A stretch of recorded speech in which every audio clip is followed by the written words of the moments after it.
नाजरीन, यहाँ पे हम मौजूद हैं इन सब लोगों के साथ। दूसरा जो एलिगेशन, बड़ा एलिगेशन है, वो ये है कि इलाके के अंदर जो मुख्तलिफ़ किस्म की चोरियाँ या इस किस्म की वारदातें होती हैं, उसमें कहा जाता है कि ये लोग मुलव्वस होते हैं। अगर हमने जैसे पहले इस पे बहस की कि वही अंदाज़ है सवाल का कि कुछ ख़वातीन जो हैं वो जाके देखती हैं और वो निशानदेही करती हैं, फिर मर्द जो हैं वो जाते हैं। ये इस इल्ज़ाम में कहाँ तक सदाकत है कि ये जितनी भी माशरे के अंदर बदअमनी है, चोरियां हैं और ये सारी ये लोग मुलव्वस हैं। इन लोगों के जो माहिदीन हैं वो सारे बैठे हुए हैं यहाँ पे, तो इनसे हम जानते हैं कि ये इस बात में कहाँ तक सच्चाई है, क्या ये लोग मुलव्वस हैं या नहीं हैं। सबसे पहले इधर आते हैं। एक इल्ज़ाम ये लगता है कि इस इलाके इर्द गिर्द जितनियां भी चोरियां होंदियां ना, उस च तुहाडे जिहड़े बंदे ने वो मुलव्वस हुंदे ने। ਇਹ सच है या ਐਵੇਂ ਲੋਕ ਜਿਹੜੇ ਨੇ ਗੱਲਾਂ ਕਰਦੇ ਨੇ? नहीं जी, ये उंज लोग गल्लां करते ने। असी मतलब ये बाबू महमूद उस तो बाद उस ते वसते बैठे हाँ। हालांकि ढेर काफ़ी लोग भी सानू जानते ने। इत्थे 10-12 साल हो गए ने। मतलब असी ये काम करते तो सानू कौन इत्थे बांध देता सी। बाकी असा मेहनत मजदूरी करके खाने आए। साढ़े पिछे 2 फसल होंदे ने, कपाह ते कणक। सही। उत्थे वत साड़ी एडी मजदूरी नहीं लभदी। असी जेड़े तत्ते इत्थे आ जाने आए। सानू 10-12 साल थी गए ने। सिरे ਤੁਸੀਂ 10-12 ਸਾਲ ਇੱਥੇ ਹੀ ਬੈਠੇ? ਇੱਥੇ। ਅੱਛਾ, ਹੁਣ ਤੁਸੀਂ ਤੁਹਾਡੇ ਚੋਂ ਇੱਕ ਬੰਦੇ ਨੇ ਗੱਲ ਕੀਤੀ 10-12 ਸਾਲ ਤੁਸੀਂ ਹੋਗੇ ਇੱਥੇ ਬੈਠੇ ਹੋ। 10-12 ਸਾਲ ਚ ਅਗਰ ਕਿਸੇ ਬੱਚੇ ਨੂੰ ਤੁਸੀਂ ਸਕੂਲ ਪਾਇਆ ਹੁੰਦਾ ਤੇ 10 ਜਮਾਤਾਂ ਪੂਰੀਆਂ ਕਰ नहीं ਦਿਆ। जी, मतलब विच चले जाते हैं फिर आवने हैं। पिछे मतलब अपनी बिहादरी है, दुख सुख बन जाता है। महीना 2 चले जाने हैं, महीने 2 बाद वत इत्थे आ जाने हैं, फिर चले जाने पीछे। सही, यानी कुछ अरसा उरे रहंदे हो फिर चले जाते हो। फिर ਇੱਥੇ ਬਹੁਤ ਸਾਰੇ ਛੋਟੇ ਛੋਟੇ ਬੱਚੇ ਵੀ ਬੈਠੇ ਨੇ। ਪੁੱਤਰ, ਤੁਸੀਂ ਈਦ ਮਨਾਈ ਹੈ ਹੁਣ ਜਿਹੜੀ ਗੁਜ਼ਰੀ ਹੈ? ਕੋਈ ਨਹੀਂ ਮਨਾਈ। ਕਿਉਂ, ਕਿ ਕੋਈ ਕੱਪੜੇ ਛਪੜੇ ਲਏ ਸੀ? ਕੋਈ ਲਏ ਸੀ? ਅੱਛਾ, ਰੋਜ਼ਿਆਂ ਦੇ ਦੌਰਾਨ ਅਫਤਾਰੀ ਦੇ ਟਾਈਮ ਤੁਸੀਂ ਅੱਗੇ ਪਿੱਛੇ ਜਾਂਦੇ ਸੋ ਪਕੌੜੇ ਛੋੜੇ ਤੇ ਚੀਜ਼ਾਂ ਲੈਣ? ਕਹਿਣ ਲਾਉਣਾ ਤੇ ਨਹੀਂ ਗਏ? ਤੁਸੀਂ ਗਏ ਹੋ? ਕੋਈ ਨਾ, ਤੁਹਾਡੇ ਚੋਂ ਕੋਈ भी नहीं गया? ਕੋਈ ਨਹੀਂ ਗਏ। कोई नहीं गई जी। तो ये नन्हे मुन्ने फूल हैं, लेकिन मसला ये है कि इन फूलों को उनकी आबियारी करना मकसूद है, लेकिन इनके जो माली हैं जिन्होंने आबियारी करनी है वो लोग यहीं पे मौजूद हैं।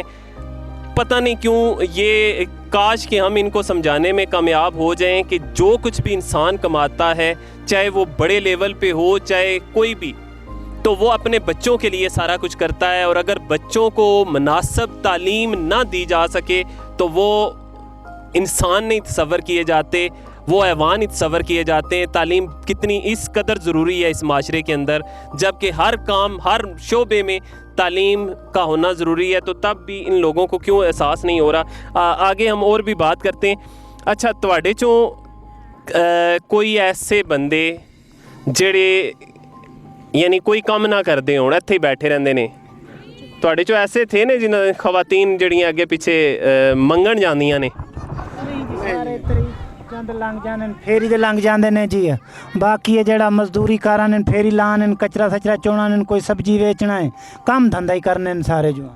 ਯਾਨੀ ਤੁਹਾਡਾ ਕਹਿਣੇ ਦਾ ਮਤਲਬ ਇਹ ਕਿ ਕੋਈ ਤੁਹਾਡੇ ਚੋਂ ਖਵਾਤੀਨ ਐਸੀ ਨਹੀਂ ਇਸ ਝੁਗੀਆਂ ਚੋਂ ਜਿਹੜੀ ਮੰਗਣ ਜਾਂਦੀ ਹੋਏ ਤੇ, ਲੇਕਿਨ ਮੈਂ ਅਗਰ ਆਹਾਂ ਕਿ ਬਹੁਤ ਸਾਰੀਆਂ ਐਸੀਆਂ ਨੇ ਜਿਹੜੀਆਂ ਮੰਗਣ ਜਾਂਦੀਆਂ ਨੇ, ਤੇ ਤੁਸੀਂ ਇਸ ਤੇ ਕੀ ਆਖੋਗੇ? यानी किस तरीके नाल ये बंदे नूं ज़ेब देंदा है? सारा सा माड़े बंदे मंग के खाते ते सारे यही कारोबार होना से के थानू जवाब देऊं? सारा जवाब ही और तो कोई जवाब ही नहीं सारे को। माड़े बंदे अस मंगना ही है, पीना ही है, अपनी मजदूरी करके खाते हैं। नहीं, तुसी समझते हो मंग के खाना है मजदूरी है?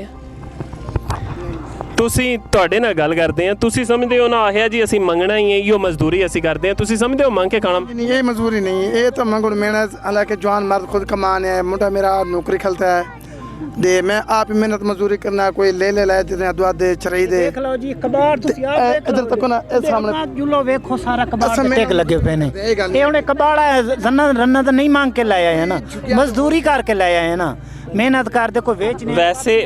ਵੈਸੇ ਤੁਹਾਨੂੰ ਇਹ ਗੱਲ ਕਰ ਰਹੇ ਹਾਂ कि ਯਾਨੀ ਕਿਤਨਾ ਅਜੀਬ ਜਿਹਾ ਬੰਦੇ ਨੂੰ ਅਹਿਸਾਸ ਹੁੰਦਾ ਹੈ ਨਾ ਕਿ ਅਗਰ ਕੋਈ ਤੁਹਾਡੀ ਯਾਨੀ ਖਵਾਤੀਨ ਜਾਂ ਕੋਈ ਅਗਰ ਜਾ ਕੇ ਕਿਸੇ ਕੋਲੋਂ ਮੰਗੇ ਜਾਂ ਹੱਥ ਫੈਲਾਏ ਤੇ ਬੜਾ ਅਜੀਬ ਜਿਹਾ ਬੰਦੇ ਦੇ ਅੰਦਰੋਂ ਜਿਹੜਾ ਨਾ ਉਹ ਉਸ ਦੀ ਯਾਨੀ ਕਿਸੇ ਸੂਰਤ ਵੀ ਗਵਾਰਾ ਨਹੀਂ ਕਰ ਸਕਦਾ। ਇੱਕ ਤੇ ਉਸ ਦੇ ਬੱਚੇ ਅਗਰ ਪੜ੍ਹ ਨਾ ਸਕਣ ਜਾਂ ਉਹਨਾਂ ਨੂੰ ਉਹ ਕਿਸੇ ਅੱਗੇ ਹੱਥ ਫੈਲਾਉਣ ਤੇ ਇਹ ਵੀ ਨਹੀਂ ਗਵਾਰਾ ਕਰ ਸਕਦਾ। ਤੇ ਇਹ ਇਤਨਾ ਬੜਾ ਜਿਹੜਾ ਇਲਜ਼ਾਮ ਲੱਗਦਾ ਹੈ ਯਾਨੀ ਕਿਸ ਤਰੀਕੇ ਨਾਲ ਫਿਰ ਤੁਸੀਂ ਉੱਥੇ ਤੇ ਜ਼ਾਹਿਰ ਹੈ ਘਰ ਦਾ ਉਹ ਖਾਨਦਾਨੀ ਸਟਰਕਚਰ ਜਿਹੜਾ ਹੈ ਖਾਨਦਾਨੀ ਨਿਜ਼ਾਮ ਜਿਹੜਾ ਹੈ ਉਹ ਹੀ ਦਰਮ ਬਰਮ ਹੋ ਜਾਂਦਾ ਹੈ ਜਦੋਂ ਔਰਤ ਮੰਗਣ ਗਈ ਹੋਏ ਤੇ ਬੰਦਾ ਜਿਹੜਾ ਚਰਪਾਈ ਤੇ ਲੇਟਿਆ ਹੋਏ ਕਿ ਆਏਗੀ ਤੇ ਖਿਲਾਏਗੀ। ਤੁਸੀਂ ਕੀ ਆਖੋਗੇ ਇਸ ਤੇ? ਸਾਨੂੰ ਕੋਈ ਜਵਾਬ ਇਸ ਗੱਲ ਦਾ ਨਹੀਂ ਆਉਂਦਾ ਜੀ ਉਹ ਵਡੇਰਾ ਬੈਠਾ ਉਸ ਤੋਂ ਪੁੱਛੋ ਸਾਰੀ ਗੱਲ ਜੀ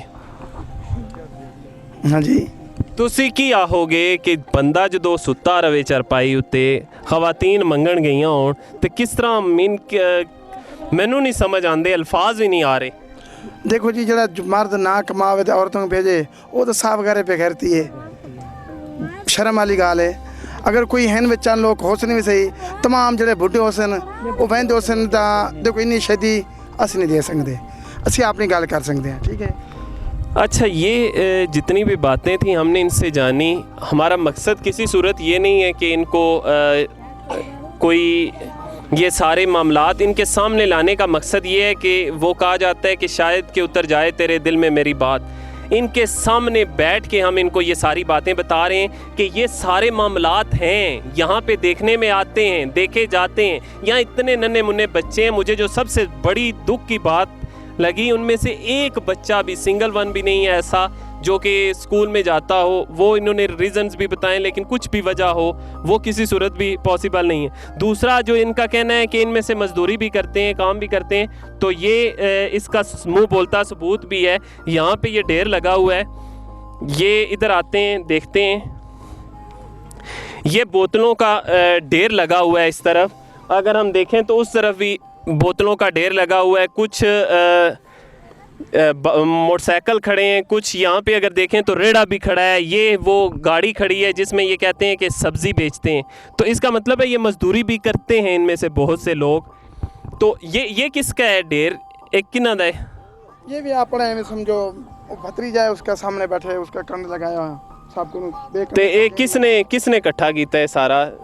सारी फैमिली ने या खवातीन भी विच सारे फैमिली। अच्छा, मैं हुण तुहानू एक गल होर दसदा हां, खवातीन अगर कम करन ते उस कोई अर्ज नहीं। हर जगह मुहज़्ज़ब माशरे ने जेड़े खवातीन मर्द दे शाना बिशाना कम कर दियां ने, ठीक है।